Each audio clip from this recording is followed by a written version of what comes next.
bom estar novamente com vocês e principalmente quando se trata de refletir sobre o Evangelho. Vamos lá. Ninguém poderá ver o reino de Deus se não nascer de novo. É com esta frase que eu começo a nossa reflexão desta noite. E nós vamos nos concentrar neste termo, nessa expressão, nascer de novo, renascer. E Kardec vai apresentar vários textos onde ele quer dizer o nascer de novo. Como que isso acontece utilizando ressurreição e reencarnação, para que a gente faça uma comparação com esses termos, ressurreição e reencarnação. Então ele traz alguns textos que evidenciam que os judeus, eles tinham algumas noções limitadas, bem vagas, incompletas, mas é porque eles não sabiam também como explicar esses fenômenos, como aconteciam. Então, eles não sabiam explicar direito, falavam que, morreu e virou pó. Então, vai ficar um pó até surgir, ressuscitar para o juízo final. Alguns outros de outra religião diziam, a ressurreição, a pessoa morre e vai ficar dormindo, sono eterno, até vir o juízo final. Então, aí ele ressuscita para o juízo final e ele fica sabendo se vai para o céu ou se vai para o inferno. Essa era a ideia mais ou menos vaga que eles tinham. E alguns outros textos eles falam de João Batista reapareceu em Jesus. Ou seja, essa noção que eles achavam que Jesus tinha vindo de João Batista, mas João Batista era primo de Jesus. Não fazia muito sentido. Mas vamos lá.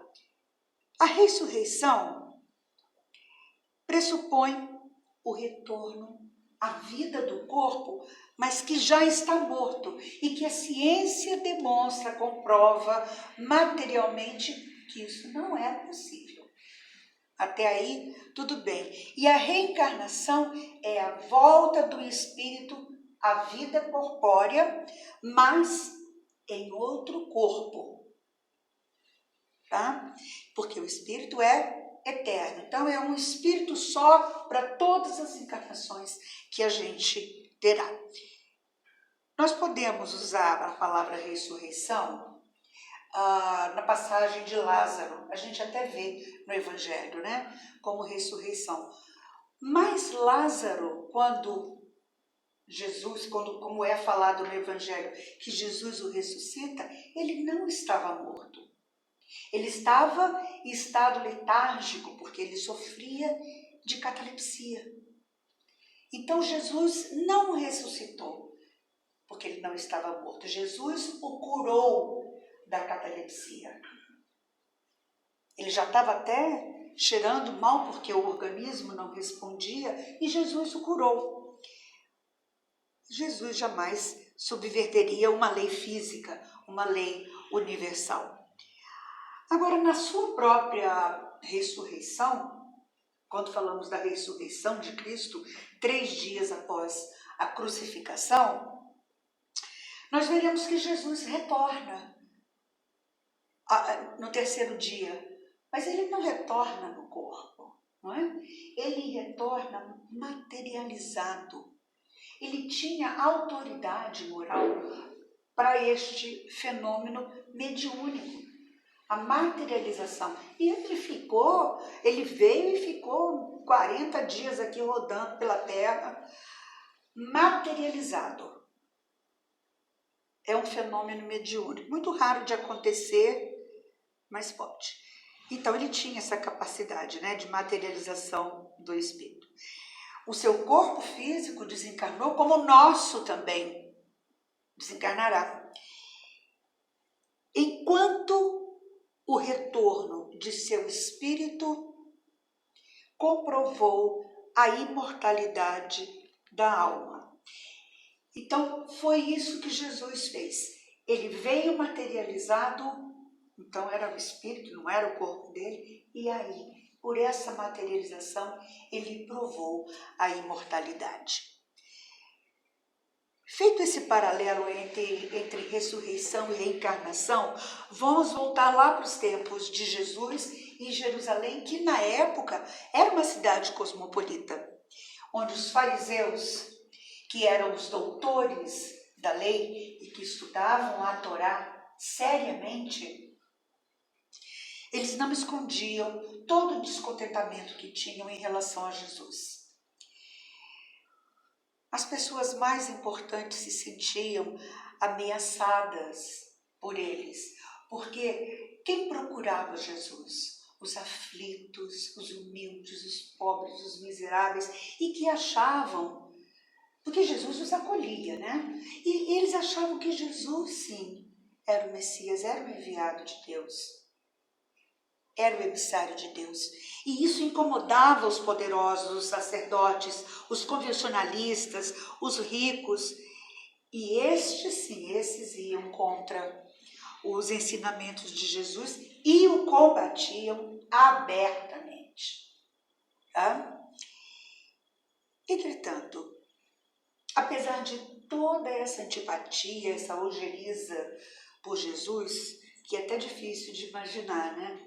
Mas havia esse descontentamento. Mas entre essas pessoas havia também algumas pessoas de espírito mais maleável, que acompanhavam Jesus, que observavam a conduta de Jesus com grande interesse pelos seus princípios elevados. E entre essas pessoas estava Nicodemos. Quem era esse Nicodemos? Ele era um notável doutor da lei. Trazendo para os dias de hoje, era como se ele fosse um jurista lá do STF. E ele fazia parte do Sinédrio, onde eles se reuniam para discutir questões políticas, religiosas, interpretações da Torá. Mas além de doutor da lei, Nicodemos, ele era um grande admirador de Jesus. Ele observava Jesus de longe e ficava meio tocado pelo que Jesus fazia. Ele via os prodígios que Jesus fazia, como Jesus ia manipulando todas as energias para fazer os milagres que fazia. E ele andava preocupado, ele tinha acabado de fazer 70 anos. E como Jesus tocava o coração dele, fazia com que ele revisse todos os conceitos, ele estava perdido nos conhecimentos espirituais, ele foi buscar Jesus, foi procurar por Jesus à noite, na calada da noite, porque ele era uma pessoa muito conhecida e não queria atrair a atenção de ninguém, não podia se expor. Aí ele foi buscar Jesus e disse assim, respeitosamente: Mestre, sabemos que viestes da parte de Deus para nos instruir como um doutor, porque ninguém poderia fazer os milagres que fazes se Deus não estivesse com ele, Jesus. Não? E Jesus bondosamente, amorosamente disse: primeiramente, Nicodemos, não basta que tenhas vivido a interpretar a lei. Em verdade vos digo que ninguém poderá ver o reino de Deus se não nascer de novo. É aqui então o título da nossa reflexão de hoje, que pertence ao capítulo 4. É esse diálogo de Jesus com Nicodemos. E Nicodemos diz o seguinte: como pode um homem nascer de novo sendo velho? Poderá porventura regressar ao ventre da mãe? Claro, Jesus nem falava isso para a multidão, porque era difícil para todos entenderem uma explicação dessa. Ele falava sempre por parábolas. Mas Nicodemos era doutor da lei, ele podia se abrir assim, porque ele era inteligente, era culto. E Nicodemos: poderá porventura regressar ao ventre da mãe? Jesus fixou os olhos nele e disse: reafirmo-te ser indispensável que o homem nasça da água e do Espírito para entrar no reino de Deus. A água aqui como elemento gerador, como princípio da vida. O que é nascido da carne, isso Jesus continuando, o que é nascido da carne é carne. O que é nascido do Espírito é Espírito. Não te admires de que eu te haja dito ser preciso que nasça e renasça. Jesus aqui está fazendo uma distinção entre o espírito e o corpo. A carne é o corpo, que procede do corpo, e o espírito que é independente do corpo. O espírito não renasce. Ele é um só e é eterno para todos os corpos que teremos. Muito bem. Continuando Jesus, e o Espírito sopra onde quer e ouve sua voz, mas não sabes de onde ele vem, nem para onde vai. E o mesmo se dá com o homem que é nascido do Espírito. Alguém aqui sabe o que foi? Eu não sei, e também não tenho vontade de saber, que eu acho que eu morreria de vergonha. Ninguém sabe o que foi, nem sabe o que será o Espírito. Então, esta passagem evidencia para nós o princípio da pré-existência da alma e a pluralidade das existências. E este princípio é a chave que nos restitui o verdadeiro sentido da encarnação. E como pode ser isso? Perguntou Nicodemos. Aí Jesus aproveita para dar um puxãozinho de orelha em Nicodemos. És mestre em Israel e ignora essas coisas? Em verdade te digo, que não dizemos senão o que sabemos e só damos testemunhos do que temos visto. Entretanto, não aceitas nosso testemunho. Mas se não me credes quando vos falo das coisas terrestres, como me crereis quando vos falar das coisas do céu? Nicodemos saiu fora pisando duro, com raiva até de Jesus, aborrecido. Essa passagem, esse diálogo de Nicodemos, de Jesus e Nicodemos, aparece apenas no Evangelho de João, capítulo 3, versículos 1 a 12. Bem, estamos falando do nascer de novo, a reencarnação. E antigamente, na época de Jesus, eles não falavam reencarnação. Reencarnação é um neologismo criado por Kardec, para que possamos entender, para que pudéssemos entender melhor a explicação dele sobre nascer de novo. E a reencarnação é um dos pilares da doutrina espírita. Quais são os fundamentos da reencarnação? Justiça, misericórdia divina, a lei de causa e efeito. Fez o bem? Ótimo, evoluiu. Fez o mal? Volta, vai aprender. Vai passar pela mesma situação ou pior, dependendo dos débitos espirituais que angariar. E seria injusto se Deus, olha como Deus é misericordioso, seria injusto se Deus condenasse um filho por falhas cometidas em uma única encarnação. Então, a mãe fez o bem, mas o filho fez o mal, a mãe vai para o céu, o filho vai para o inferno e nunca mais vão se ver? Como é isso? Então, por misericórdia de Deus, nós reencarnamos. Qual a finalidade da reencarnação? Simples. Evolução espiritual, a nossa reforma íntima. É isso, fazer o bem. Qual é o processo? O espírito retorna periodicamente ao plano material em corpos físicos para evoluir. A reencarnação, então, vai permitir que nós, como espíritos que somos, aprendamos a perdoar e sermos perdoados. Aprendamos a amar e sermos amados. Que possamos aprender lições e nos corrigir. Que possamos recomeçar o que deixamos inacabado. Superar conflitos, resgatar os erros por meio de novas provações, aprimorar nossos sentimentos, nossas virtudes, porque temos, né?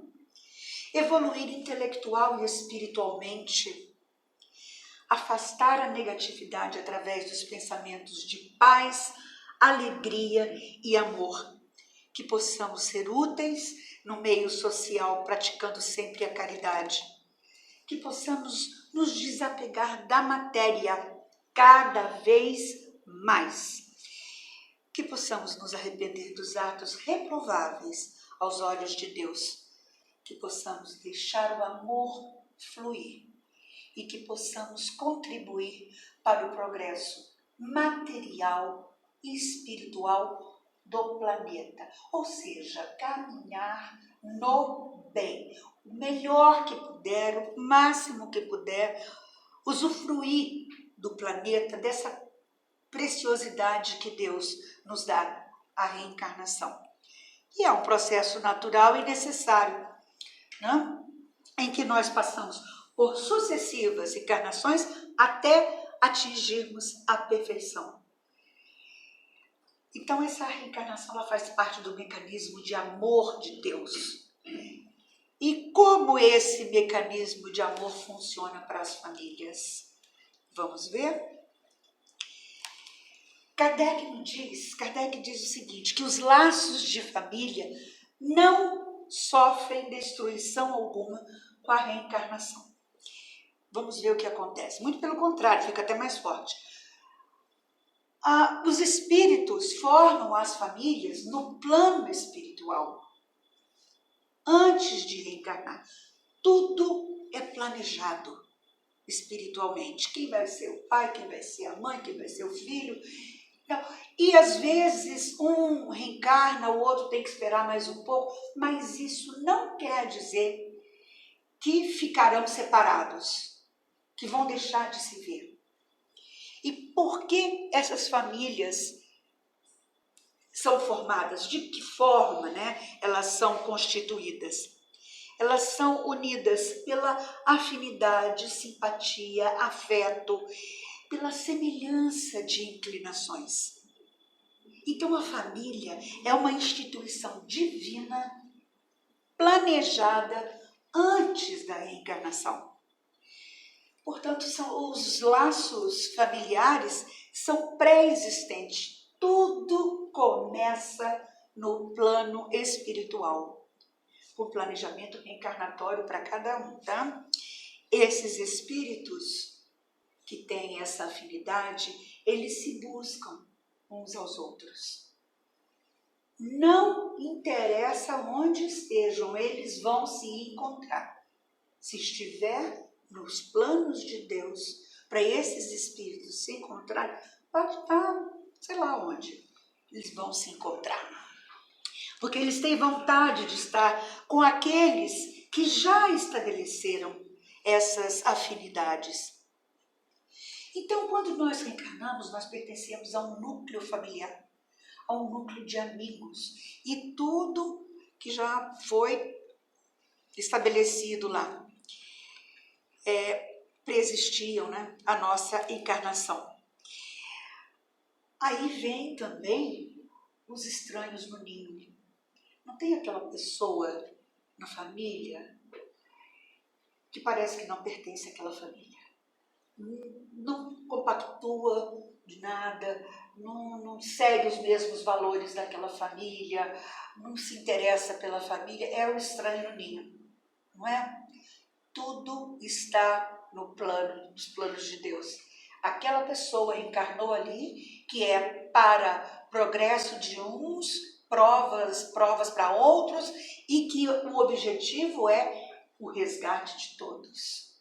Então, abrace-os com carinho, porque ele está fazendo a parte dele, tá bom? O objetivo da família é o crescimento espiritual de todos os seus membros.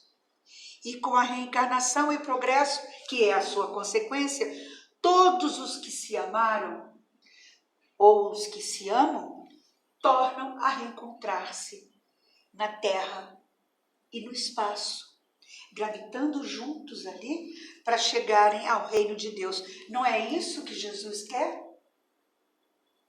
Então vamos lá. Existe então essa certeza da continuidade das relações de afeto. E isso é o que constitui a verdadeira família. Agora tem que ficar uma coisa muito clara, que nós estamos falando do afeto verdadeiro, dessa afeição real, de alma para alma, que aliás é a única que sobrevive à morte do corpo. Porque as pessoas que se unem apenas pelas sensações, por interesses, essas serão separadas definitivamente pela morte. A morte vai separá-las tanto na terra quanto no céu, porque não tem nada a ver umas com as outras. Quando existe o afeto verdadeiro, se encontra. Tá? E os limites da encarnação? A encarnação não tem limites traçados, é através das sucessivas encarnações que vamos nos depurando, ficando mais próximos de Deus, mais perto de Jesus, da espiritualidade amiga com os corpos menos densos. Em grau mais elevado, nosso corpo ele vai se desmaterializando pouco a pouco, fica diáfano, quase fluídico. Muito bem, vai depender do nosso espírito se libertar da matéria mais rapidamente com a evolução. Como? Trabalhando intensamente pela purificação do espírito, agradecendo a Deus pela oportunidade do resgate, por todos os desafios da vida, que a vida nos traz, e não são poucos, né, gente? São muitos.